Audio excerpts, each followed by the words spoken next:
Festival Akademická Nitra 2014 je naozaj pre nás vrcholné podujatie, či už tohto akademického roka, ale aj tohto leta. Je to podujatie, ktorým žije univerzita, ale žije ním aj mesto.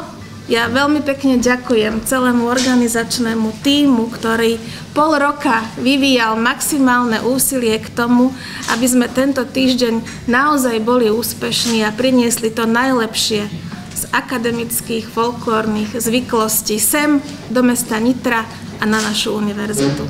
Máme na našej pôde, máme prihlásených a ešte postupne prichádzajú 11 akademických slovenských špičkových súborov. Prosto všetci, ktorí niečo vo folklóre na vysokých školách, na univerzitách robia, sú prihlásení. Jedine súbor technik, ktorý má nejaký zahraničný zájazd, tak tí sa ospravedlnili, že žiaľ to technicky nestíhajú. Takže všetko ostatné, čo je folklórne, čo je akademické, tu v Nitre uvidíme po tieto dva dni, respektíve 3 aj s gala programom.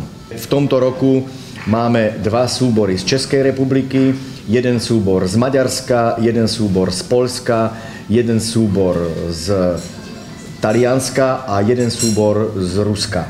Súbežne s Akademickou Nitrou je aj detská univerzita, ktorú organizujú jednak naša Slovenská poľnohospodárska univerzita a jednak Univerzita Konštantína Filozofa. Tak samozrejme sme mysleli aj na nich, na tie deti, akým spôsobom by sme mohli ich program trošku, by som povedala, spestriť.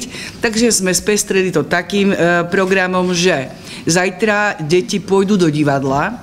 Folklórny súbor Skalný z Krakova, Poliaci, ich budú učiť trošku, taká škola tanca, taká malinká škola tanca.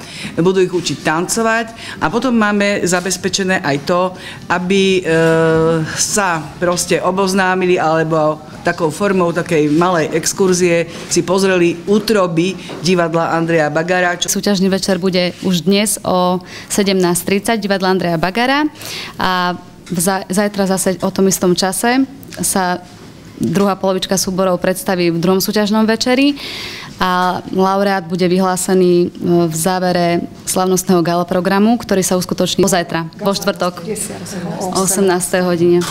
Vždy kladieme dôraz na to, aby teda členovia poroty boli tí, ktorí majú dlhoročné skúsenosti a sú teda renomovanými expertmi, by som povedala, v tejto oblasti. Takže keď spomeniem tie mená, ako je pán profesor Dužek, pán Demo, docent Blaho, Angela Vargicová, to je záruka teda toho, že naozaj sú to ľudia, ktorí poznajú tvorbu dlhoročne, poznajú nielen týchto súborov, myslím, poznajú vôbec vývoj folklorizmu na Slovensku.